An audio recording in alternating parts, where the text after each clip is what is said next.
Bismillahirrahmanirrahim. Assalamualaikum warahmatullahi wabarakatuh. Sahabat-sahabat sekalian, pada kesempatan ini saya akan menyampaikan tentang kecerdasan Nabi Yusuf, sang bendahara negeri Mesir, untuk keluar dari krisis negerinya. Ceritanya, seorang raja Mesir, dia bermimpi bahwa ada 7 sapi betina gemuk dimakan oleh 7 sapi betina yang kurus. Kemudian di dalam surat 43 itu dijelaskan 7 tangkai gandum yang hijau dan 7 tangkai lainnya yang kering. Kemudian raja itu mengumpulkan orang-orang, "Wahai kaumku, apa gerangan dari tanda-tanda mimpi itu?" Dan ternyata ada seorang lelaki yang mengatakan bahwa saya ketika di penjara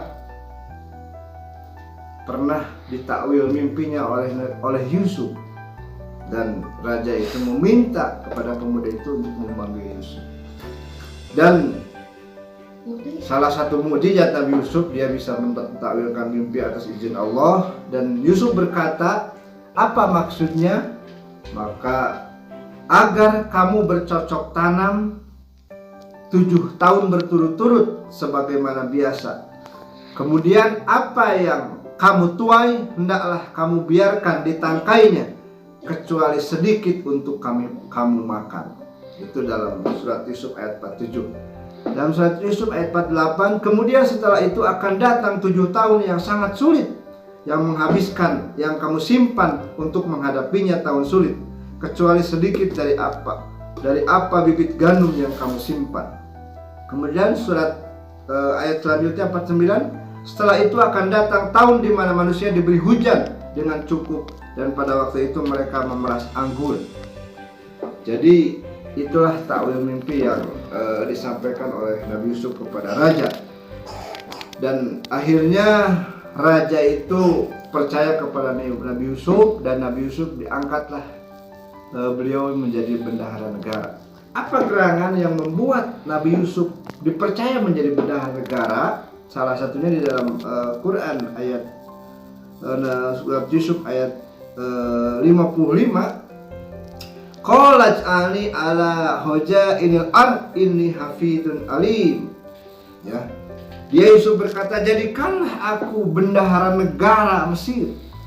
Jadi si raja itu di dalam ayat selanjutnya memberikan, sesungguhnya mulai hari ini, setelah melakukan fit and proper test, setelah melakukan tanya jawab, ketika dia raja telah bercakap-cakap dengan dia raja berkata, "Sesungguhnya kamu mulai hari ini menjadi seorang yang berkedudukan tinggi di lingkungan kami dan dipercaya."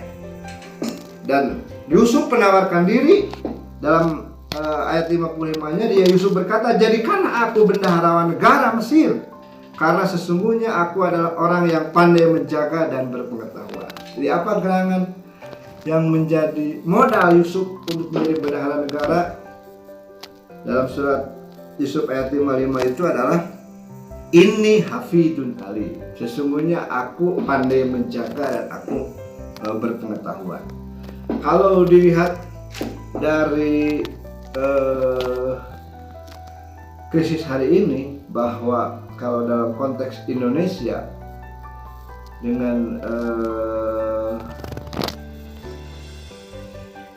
prinsip Bung Karno bahwa kita harus berdaulat secara politik, kita harus berdikari secara ekonomi, dan kita harus berkarakter secara budaya, maka Yusuf itu menurut saya memenuhi ketiga unsur itu. Dia menjaga negerinya supaya berdaulat secara politik. Raja itu tidak memilih pejabatnya, tidak memilih bendahara negaranya itu dari titipan asing, tetapi raja itu memilih benar-benar dari rakyatnya, bahkan dari rakyatnya yang dia penjara. Karena apa? Karena amanah. Jadi kalau kita menjadi seorang presiden, menjadi kepala negara, carilah di Indonesia rakyat yang paling cerdas, rakyat yang paling amanah. Dan itu bebas dari titipan asing. Yang ada dalam pikirannya hanya Indonesia. Yang ada dalam pikirannya adalah keluar dari krisis Indonesia. Itulah. Jadi dia harus berdaulat secara politik. Kemudian Yusuf pandai menjaga itu, dia adalah berdikari secara ekonomi. Coba lihat yang ditawarkan Yusuf ya. Jadi si rakyat itu harus menabung, gitu ya. Negara ini harus menabung, ya. Kemudian setelah itu, dia Yusuf berkata, agar kamu bercocok tanam 7 tahun berturut-turut sebagaimana biasa. Kemudian apa yang kamu tuai hendaklah kamu biarkan di tangkainya kecuali sedikit untuk kamu makan. Jadi berdikari secara ekonomi. Karena dia lahir dari politik yang merdeka, gitu ya. Sehingga dia tidak ada opsi berhutang, gitu ya. Dia harus menabung, berdikari secara ekonomi, dan dia makan dari apa yang dia tanam. Dia akan memanfaatkan sumber daya alam yang ada, sumber daya manusia yang ada. Kemudian harus beretika secara budaya. Dan ini dicontohkan langsung oleh Nabi Yusuf. Coba lihat karakter Yusuf yang amanah. Ketika dia digoda oleh istri Raja Julaiha. Yang namanya nafsu sebenarnya cenderung kepada kemaksiatan, tetapi dia dijaga oleh Allah SWT. Dan akhirnya dia tidak mau memenuhi godaan Julaiha. Dengan fakta hukumnya, yang robek itu kain di belakangnya, bukan di depannya. Dan itu menjadi alasan bagi raja, ya, bahwa yang salah itu bukan Yusuf tapi Julaiha, padahal Yusuf sudah dipenjara.